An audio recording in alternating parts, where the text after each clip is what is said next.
They say a good movie can change your life. I believe they've said that about Sonic the Hedgehog 3. The ability media has to resonate deep into somebody's soul will always be amazing. You ask someone what their favorite movie is, and you're going to get a personalized answer. Now I know what you're thinking. Dandy, get to the point. A Silent Voice is my favorite film of all time. I remember the first time I watched it. I had just gotten a TV in my room in high school where I could finally watch anime on a big screen without any familial judgment. A Silent Voice was the first anime I'd seen on my new TV. I didn't know anything about it either. I just jumped straight in. Since then, I've watched this film 7 times. This film didn't just change my perspective on anime, it didn't just change my perspective on film. This film, both immediately and over time, changed my perspective on life as I knew it.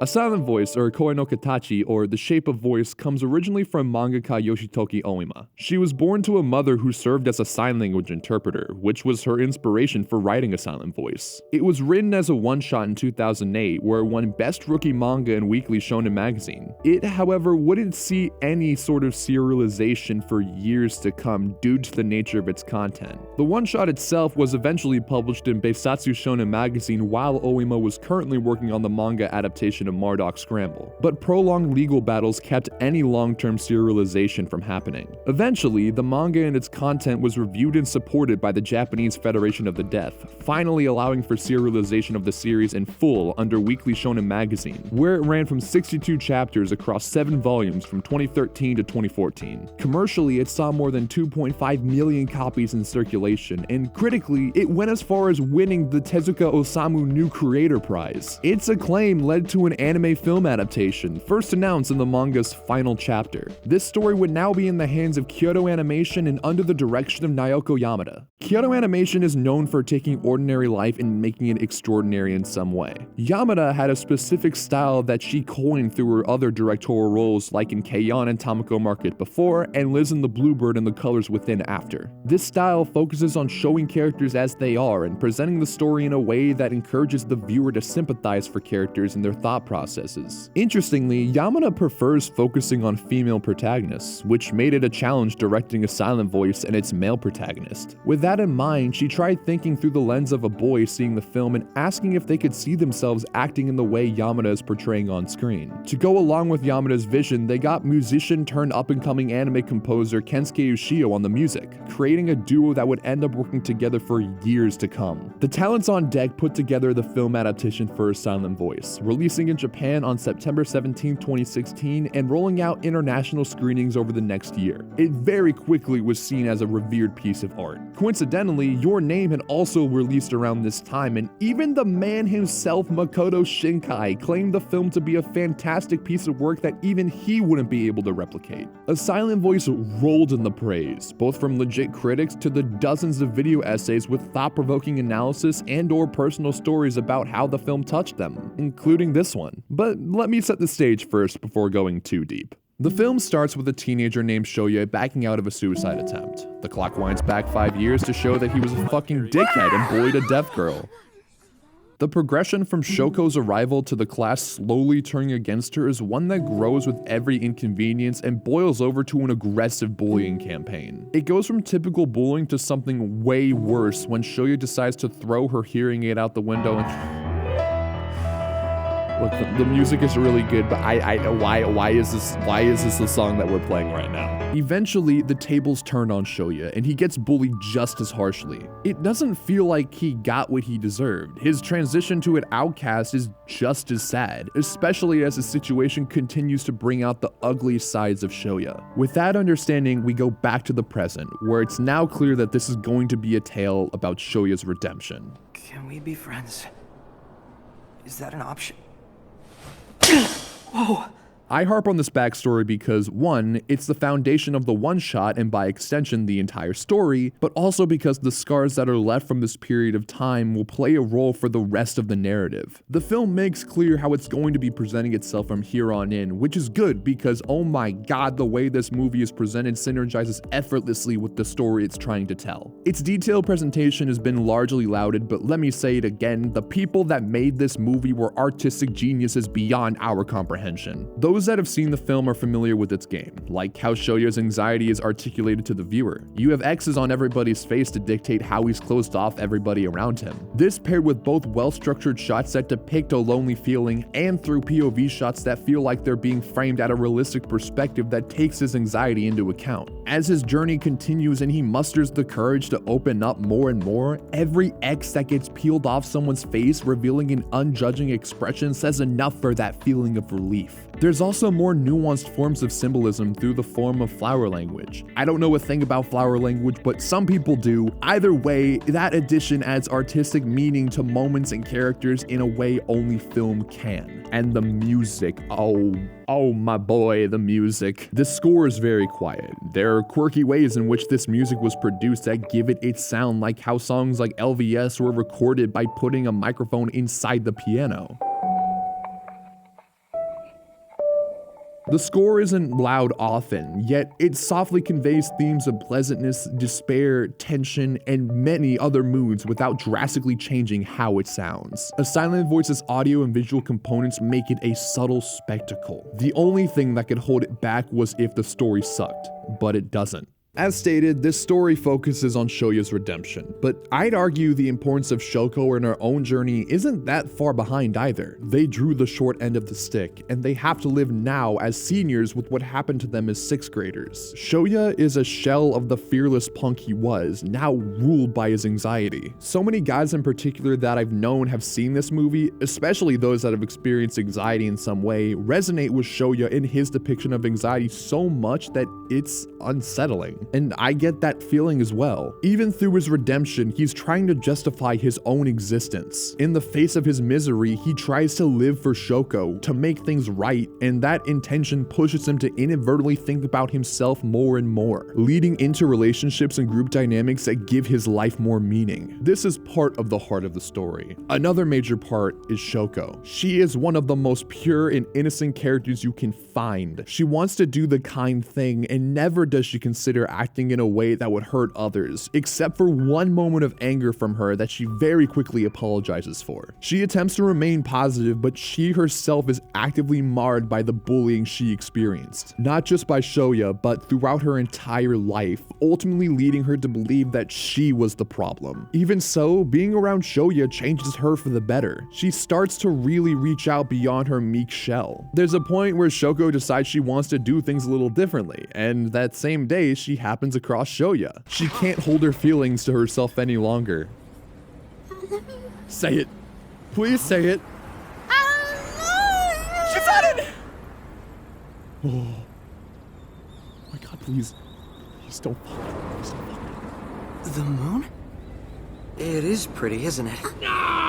What the fuck? For the baggage they carry, the fun moments really give them more life. You also have a supporting cast that, for the most part, adds something to the story in an important way. Yuzuru, aka the best one, is both Shoko's little sister and guard dog, but she's just a kid too. She sticks her neck out for her sister willingly because she loves her so much, and you get to see Shoko accompanied by someone that truly understands her and wants to go the extra mile to help Shoko live happily. Nagatsuka is a goober and kind of annoying, but he's also Shoya's first real friend since forever, so all he knows is the person that Shoya is actively trying to be. And when reminders of his past crop up, it's refreshing to have a new face that believes in the version of Shoya that he is now. This is challenged by people that are from the past that shake up the present. Sahara doesn't do anything negative, but her cowardice in the past is still being tested with how she's trying to be courageous, but she's not even sure herself that she's taking the steps she needs to.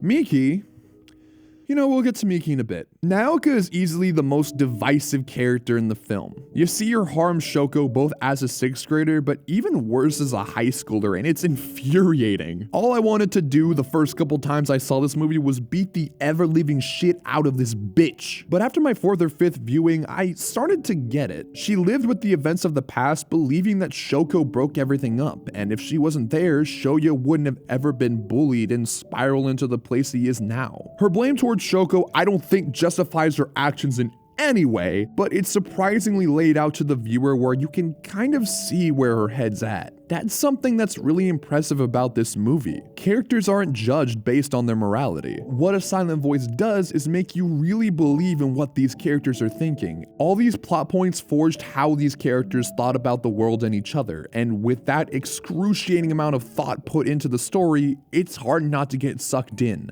Yeah, Satoshi's here too. I never said every character was a winner. While A Silent Voice is one of the most beautiful films for what it attempts to do, it certainly isn't without flaws. First of all, characters like Satoshi do nothing for the narrative, and that's solely because they had to cut content from the manga for time. In the movie, you can count the amount of lines he has on 2 hands. In the manga, he punches the shit out of Shoya for bullying Shoko. Second, I've heard a major complaint some people have is that they can't really get behind forgiving some of the other characters, like Miki, and yeah, Miki sucks big doo-doo. It's incredibly difficult to find any redeeming qualities about Miki, if you can even find any. But that leads into my third and most concerning argument. I was prompted a while back about the nature of Shoya and Shoko trying to be around Naoka and Miki in particular. The point this person was making is that Shoya and Shoko have no obligation at all to be around the people that hurt them. When put in this perspective, it makes sense. They don't owe them anything, and feels like a disservice to the people they could become by anchoring them to those that caused them so much pain to begin with. However, I've watched this movie 7 times, and I've read the manga all the way through. And not to go too far on a tangent, but I'm gonna talk about the manga real quick, because it's worthwhile in its own right. Some characters like Satoshi and Naoka get so many more layers added to them throughout the manga, and other characters are Tomohiro and Nagatsuka. Miki still sucks across both the manga and the movie, don't worry. There's also a subplot where the gang makes a movie and it helps justify why they're all in the same group, but yeah, I can see why this was cut. The manga is much more dark in its humor and its portrayal of bullying, which can be really hard to read at points. What you prefer is up to you. Do you want the harsher tone Oima provides or the softer direction Yamada uses? They both do the story justice. Across both mediums, as much as some of these characters are frustrating, they're just teenagers trying to figure things out, and the way they're portrayed takes them from mere fictional characters to feeling like real people. I commend this story for sticking with these characters because while they're clearly capable of being ugly, they're also given the chance to show a capacity of kindness unique to them. No one in this film acts alike, and again, they even more remarkably act in a way that you could see in a real person, for better or for worse. That flawed perspective is the one the film uses to guide you through this journey of imperfect adolescence. The various highs and lows this story goes on makes it a roller coaster, and you ride it anyway, because you want to see scenes that depict true joy and the highs that come with the lives of these characters. Scenes that make you feel so good about the progress these characters are making. And then everything goes to shit. This film at its core is grounded and brutal. Both the drama within the story and the external factors that impact our characters take the effort that's been put in to build things up and knock it all down. And the film does this over and over and over again. Like, goodness gracious, their grandma just died, give them a break! This struggle is what makes this film infamously hard to watch. But its diving deep into that abyss is what I commend this film the most for. I say this because I know what it's like to be in that deep, dark, hopeless abyss. All too well.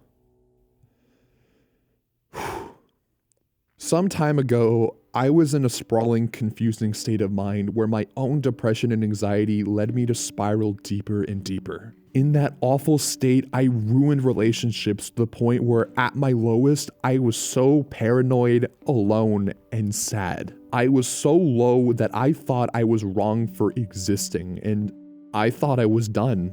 Coincidentally, during this time, I was in a film studies class where my professor had an extra credit assignment to write an essay about a film that you related to. I had picked A Silent Voice for my history of being ostracized before this point, but that wasn't the thing I ended up focusing on when I watched the film for this assignment. I was watching the film focusing on what these characters were trying to be, how they were struggling through their own internal demons, where their hope was curated and crushed before them repeatedly. This is at its most extreme in the climax. If you know the fireworks scene, you know, but if you don't, this is your cue to finally go watch the movie. But what's always stuck with me more than that scene is immediately after it. The final 20-ish minutes of this film are both the most emotional, gut-wrenching, and the most hopeful and uplifting moments of film ever made. Its characters are at their lowest. The circumstances of the story pushes everyone to their limit, kind of like where I was in that time. And Shoko, having just been saved from a suicide attempt, shaken to her very core, is forced to look at the situation and make a decision. Likewise, I had to look around at everything crumbled down at my feet and realize that in that darkness, there was only one thing to do: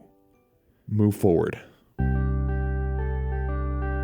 Shoko was inspiring in this moment, choosing to face everything, and it's enough to touch those around her, especially Shoya. Amidst a sea of self-loathing, she finds her own courage as the thing that keeps her afloat. With her newfound courage to live, she shares that soft, hopeful ideal. Shortly after watching this film for that essay, it took a while for this idea to sit, but eventually, it clicked.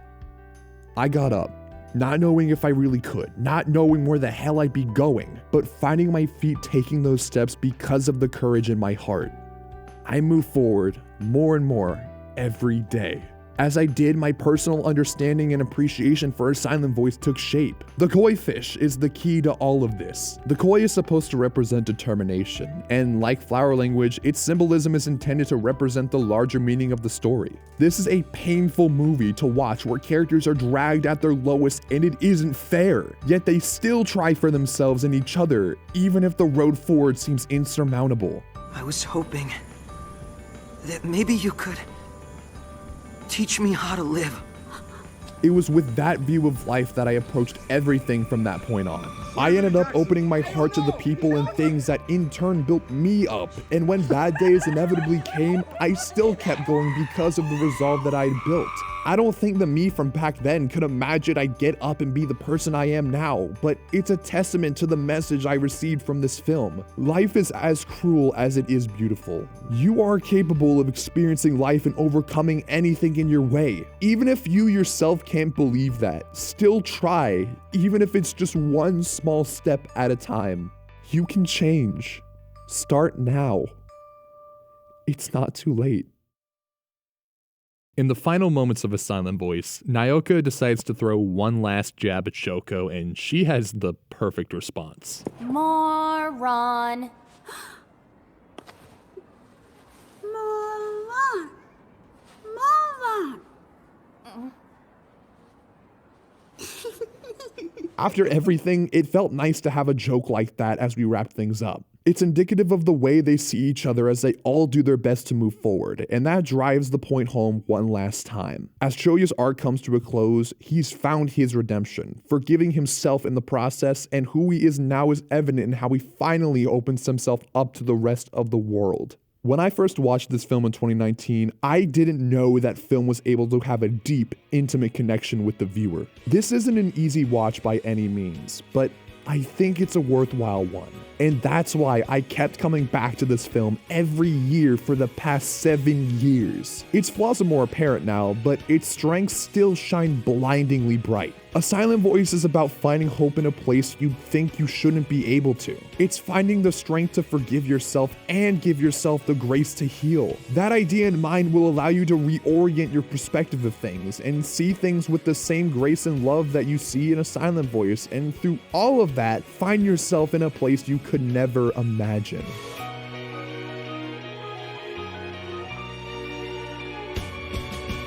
All I'm saying is what this movie taught me, but if what I'm saying is worth anything, don't be afraid to give yourself love and take those steps. The steps you take are proof that you're alive.